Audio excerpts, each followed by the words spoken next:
Hello, everyone. Welcome to the Adventures Travel Club television show. We're looking at Marble Arch here.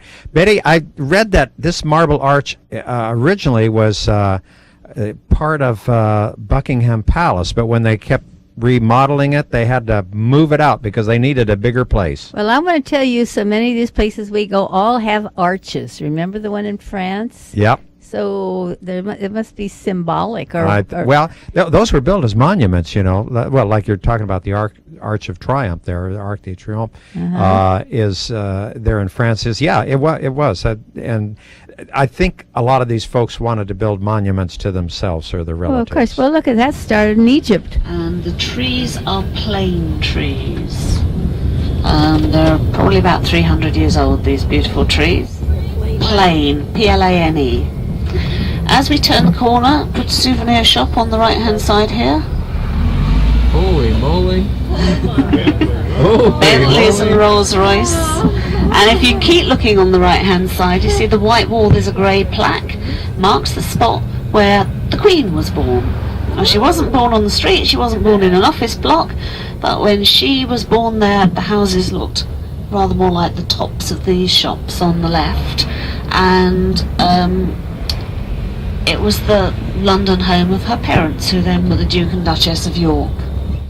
Well, it looks like a lot of buildings have been torn down, you know, newer ones. And, of course, as we see on this particular trip that we're going to take around the city of London, we'll see that some buildings have been replaced, like the building, of course, where the Queen was born, and newer places have come up. So you have the old and the new existing side by side. One side was Soho, and on the other side, Chinatown. Shaftesbury Avenue is named after Lord Shaftesbury, who was a 19th century politician who did a lot to improve the conditions in which children and women worked in the 19th century, particularly in places like coal mines and woolen mills and things. So he was commemorated, A, by naming the street after him, but B, by the statue in the middle of Piccadilly Circus, which was supposed to represent the angel of Christian charity. Now, when that was first put up, the Soho area, which is basically behind these buildings, was the red light district in London. And the angel of Christian charity soon discovered that it was much more fun being Eros. And so that's what he has remained. He's now called the statue of Eros in the centre of Piccadilly Circus. Soho has long since been cleaned up. There is one tiny corner of it that could still arguably be called a red light area, but basically Soho is all international restaurants and cafes now. So Eros on the right, Shaftesbury Avenue with its theatres on the left, and the Queen's Theatre is one of the first on the left-hand side, just round the bend there, for those of you going to see Les Miserables. And, of course, several of our folks did go to see some of the plays that were there in London. Of course, when you go to London, you want to go to the theater because there is so much, and that is so great to see. Well, we're around Trafalgar Square right here, and we can see the another statue, Betty. Oh, yes, there's a statue. Yeah, statues everywhere, of course, is that we can see. And this guy is looking straight down the boulevard, and if you were to see the event at the end of it, you see Buckingham Palace. So St James's Palace is the oldest palace in London. As such, it's the home of the royal court. Ambassadors are received at the court of St James. And it's also the home of Prince Charles and his sons, Prince William and Prince Harry. You know, this looks so old from the outside, but I would imagine that the inside is probably really quite elegant, I would suspect. The same way, you know, as Buckingham Palace is, of course, too, which is just right around the corner and down the street. Just like you predicted with the statue, right? Yeah. So this is where some of the royals, of course, as she just explained, lived, and of course we do have the guards out here naturally, and they don't mind the tourists like ourselves coming and taking pictures and just having a good time and enjoying us, all part of it. So this is the side of it. Now we're going to go around on the back side, where we will see more as we are looking right here, sort of over the fence and over the hedge, where we can take a look at St. James Palace there. But now we're going to go on down so that we can take a look at Buckingham Palace. And you know, Queen Victoria said, "I delight in Buckingham Palace," when she moved in 3 weeks after she ascended to the throne. She was either an optimist or she really hadn't discovered that the drains didn't drain, the royal apartments were ventilated through the common sewers, the servants' bells didn't ring, and there were no sinks for the chambermaids. Additionally, some of the doors wouldn't close, and some of the windows wouldn't open. So that was quite something. I wonder if she got a little agitated when she found that out. I would imagine. You know, the building itself was built by as a townhouse for John Sheffield, and he was the Duke of Buckingham and a friend of Queen Anne. And then in 1703, she granted the land at the corner of St. James Park and Green Park, on which the palace now stands. It was then first known as Buckingham House. And there are all sorts of gardens behind, which of course we can't see. However, Betty, you know, you can go and visit Buckingham Palace, but only at a certain time during the year. And that's when the Queen is not in residence, and that's when she goes up to Scotland. And then 19 of the rooms are open, and you can buy a ticket and you can go in and see these beautiful, beautiful rooms. And I mean, the galleries are as big as 2 tennis courts itself. It's just beautiful thing. I would guess that would be a most interesting experience. You know, as I was thinking about this, looking at the flowers and things, I thought, you know, one of the reasons they can have such beautiful flowers and everything is so green, because there is a dampness in London. So that's true. You know, yeah. And so it's conducive to growing things.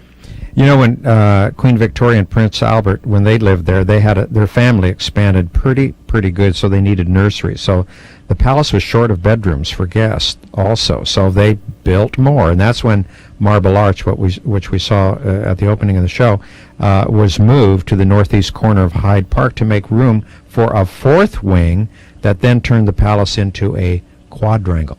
But now we're taking a look at a beautiful place. Of course, this is Westminster, and this is a place, of course, where the monarchs are crowned, and it's a place also where an awful lot of them are buried. It's sort of like a big mausoleum, isn't it, Betty, when you go through there? Yeah. I mean, there's a lot to see there. And one of my relatives or ancestors is buried there. And there we also see Big Ben, and in this whole area, we see lots and lots of government buildings that are here in close proximity.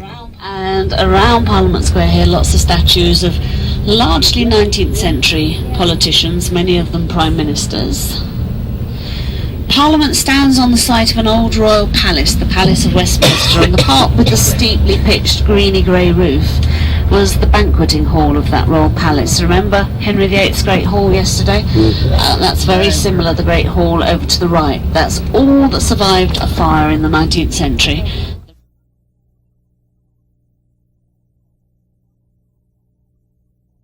At the end of the street on the left are the underground cabinet war rooms, which are open to the public. That's where the rooms used by Churchill during the Second World War.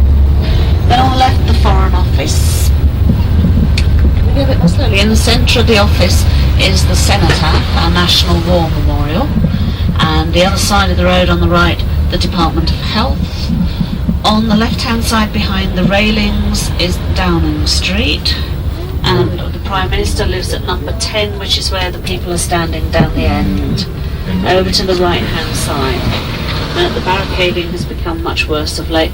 The black gates only went up in the 1980s when the IRA started lobbing bombs over the buildings into Downing Street. Ministry of Defence over on the right-hand side. Cabinet Office on the left, that's where the most senior part of government meets and plots and schemes. On the right, the Welsh Office, on the left, the Scottish Office.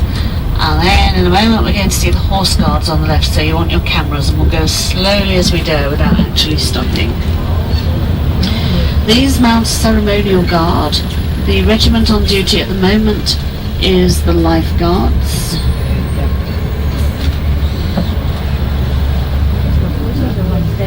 The Horse Guards are standing outside what today is army offices.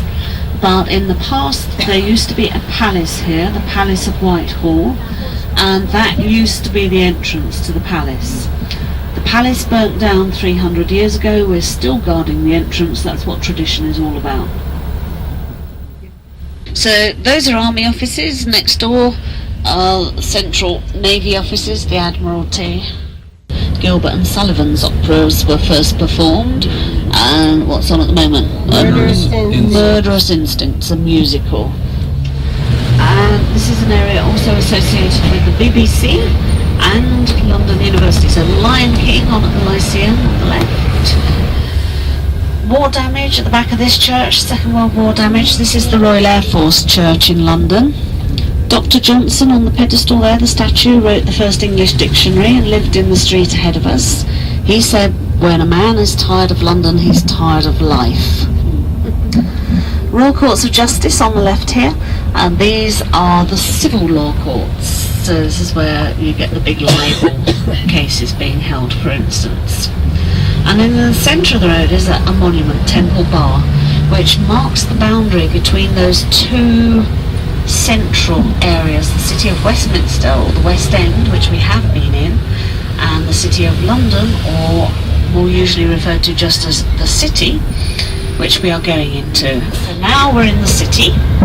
It's the oldest area, but in lots of ways it looks the newest area, because the city today is the office area, particularly for the financial services. Banking, insurance, all the big commodity exchanges are here in the city.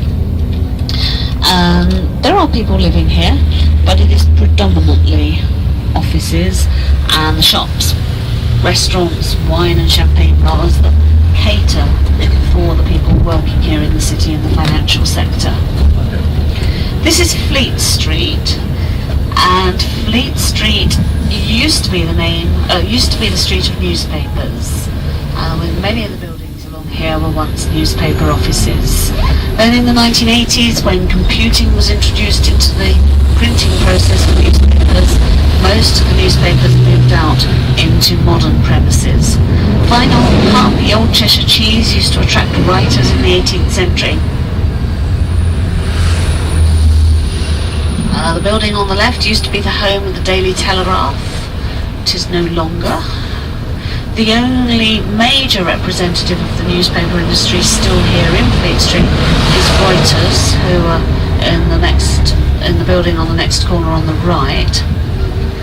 Beautiful building on the left here, this glass building, used to be the home of the Daily Express.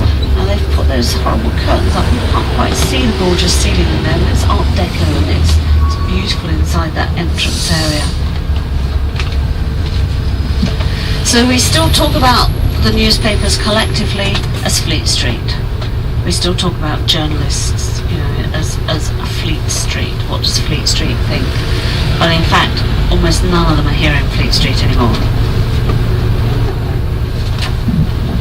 Anybody trying to follow this on a map, we're going round in circles, alright? It's the only way to sort of show you everything. As we go up the hill the other side, on top of the hill is our cathedral, St Paul's Cathedral. This is the Anglican Cathedral, so you saw the Catholic Cathedral in Westminster. St Paul's is the Church of England Cathedral, so it's the seat of the Bishop of London, whereas the Catholic Cathedral is the seat of Catholic Archbishop. Is he a cardinal at the moment as well? I think he's a cardinal too, that's what I'm pausing over. The previous cathedral on the spot was destroyed in the Great Fire of London in 1660. Sir Christopher Wren, then a professor at Oxford University who'd only just dabbled in architecture as a hobby, he was the bloke with all the best ideas, so he was commissioned to design a cathedral for London. That's what we've got here. So it's up those steps that Princess Diana went to get married. This is where Princess Diana and Prince Charles got married.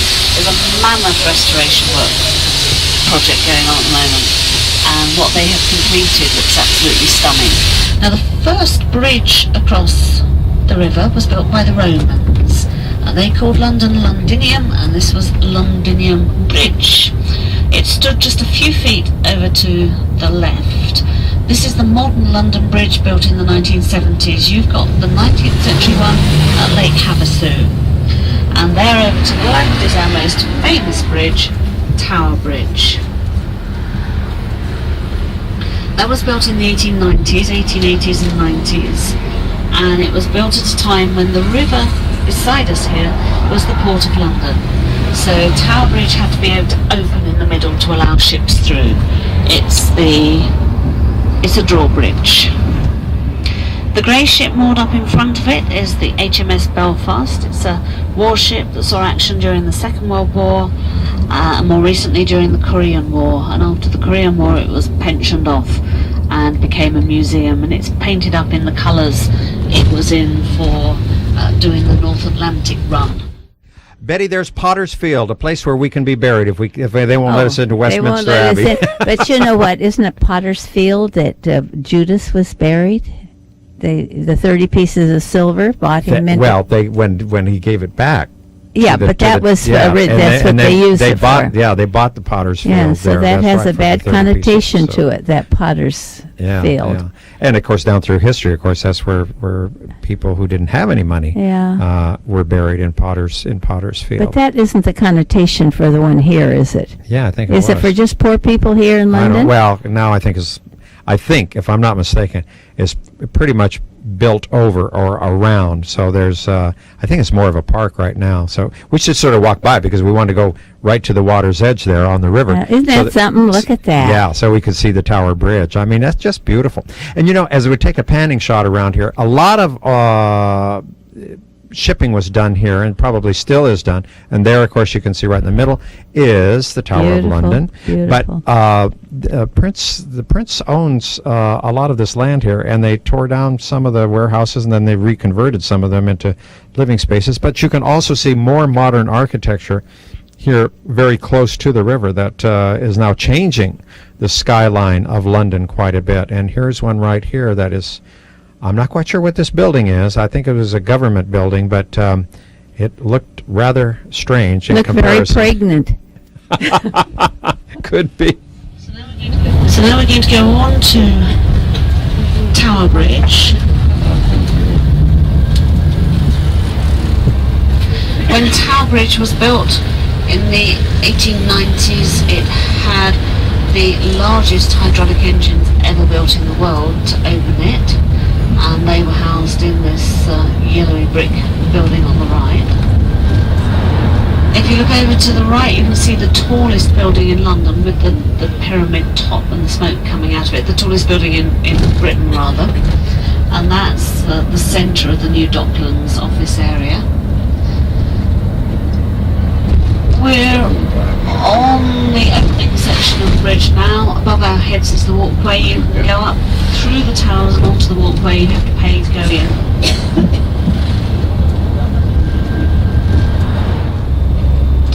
Right, we've just left the City of London. We're back in the City of Westminster, the West End. Many of the boats moored up here are restaurants.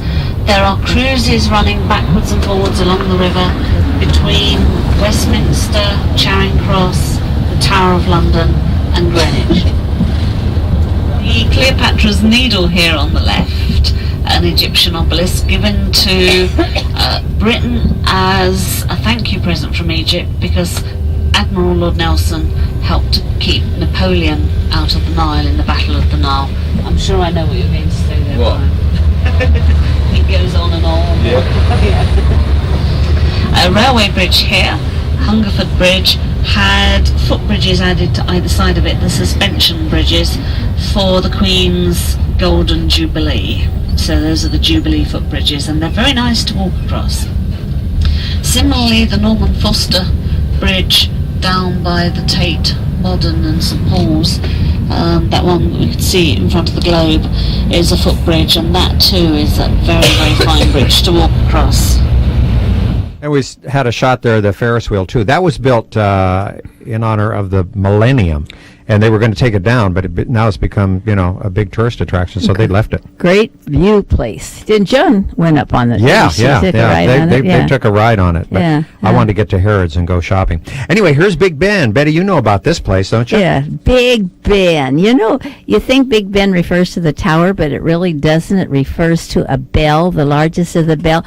And I think this is hilarious because it was named Big Ben because the architect was heavy, big man. Big guy. So when they finished it, they called it Big Ben. Oh my golly. But it's quite a work of art, Yes, it is. And, it really is. and I love the clock face. It's made of glass, little pieces of glass, so that it reflects back. There's lots about that Ben Tower, and we've heard it. When you hear the British broadcasting, you hear the toll of the bells from So it's got quite a history to it. It's a lot of interesting things about the bell. And of course, that's lit up too. It's 320 feet high, the clock tower, and that bell that you're talking about weighs 13 tons. Can you believe that? But anyway, now it's on over to Westminster and Westminster Abbey, I should say, to give it its correct name, which is just a stone's throw away from Big Ben. And it has recently added the statues across the front above the door to represent modern Christian martyrs. If you look at the door with the point above it, the man standing just to the left of the point, he's got his hands sort of like this, just to the left of the point above the door. That is Martin Luther King. To the right of him, the man holding the child is Archbishop Romero, the Archbishop of San Salvador, who was murdered in his cathedral in the 80s. And to the right of him, the man holding the book with one hand sort of raised is Dietrich Bonhoeffer, the German theologian who was killed during the Second World War. Betty, I think that's really neat because that makes this building is still a living building. Of course, we know that a lot of people are buried there, that the kings and queens have been coronated here, but to see that they're using world figures there now with the statuary, they're incorporating that into the building. I think that is really neat, don't you? Yeah, and I like the idea that it represents not just one religion, one idea, right. that it's a what do you call it? Not multi-purpose, but ecumenical. Right, very much so. Ecumenical. Very much so. And of course, we enter here on the side and come into a cloistered courtyard, and we're going to sort of gather around our guide here, and she's going to explain a lot about Westminster Abbey, and we're going to take a look at some pictures that we have as she does that. So it's going to be visually exciting and we think orally exciting as well. So we want to pay kind of close attention as she gives us some wonderful history on this most important building. So it's a good place to start with Westminster Abbey because Westminster Abbey was also built by Edward the Confessor. Now, he lived in the first half of the 11th century. His mother was a Norman and his father was a member of the English royal family. And he grew up in exile in Normandy because there were Vikings on the throne here then. So he was very close to his Norman family. Now he made a promise that if ever he became King of England, as he rightfully should be, then he would go on a pilgrimage to Rome to thank God for giving him back his kingdom. And when he became king, he wanted to go off on his pilgrimage. But of course the political situation was such that if he left, there were Vikings waiting to invade again and take the throne. And so he was advised to stay, which he decided to do. Instead of going to St. Peter's in Rome, he decided that he would bring St. Peter here. And he rebuilt a much older church on this site, dedicated to St. Peter. Now an old word, as we saw in York, for a church is a minster, and this was the minster to the west of London, so the Westminster, and it was an abbey because it had monks. And because this was his life's great work, he was a very religious man, he decided also to build a palace next door to it so that he could watch his church being built. So he built the Palace of Westminster, which was to become the royal home for centuries and then to become the home of Parliament. So we still talk about Parliament as the Palace of Westminster. So he died, and he was the first king to be buried in his church. He began what was to become a tradition for 700 or 800 years of burying kings and queens in Westminster Abbey. And then, of course, there was trouble. It was said that he had promised the throne to his Norman cousin, Duke William. But none of the English wanted a Norman king, so they invited Edward's brother-in-law, Harold, who was an Englishman, to become king instead. And William decided that he would invade. So Harold actually had a dreadful year. Firstly, we were invaded by Vikings who wanted the throne. He'd no sooner fought those off than we were invaded by the Normans, led by the man who was to be known as William the Conqueror. And Harold died on the battlefield, supposedly shot through the eye with an arrow. Now, William was crowned King of England, and he chose to be crowned in his cousin Edward's church, just to demonstrate the link between the two. Edward was the last king, he's my cousin, I'm his nearest relative, I am the rightful next king. So William the Conqueror was crowned here in Westminster Abbey, and he began an unbroken tradition of coronations being held here. So this is very much our royal church. Well, Betty, that sort of wraps up our trip to England, Ireland, Scotland, and Wales, and what a great place to end it right here at Westminster Abbey. But I've really, really enjoyed this trip, and we all had such a great time. Such nice people that travel with us. And if you want to travel with us, give Betty a call at 559-488-7443. We'll see you next time. Bye-bye. Bye-bye.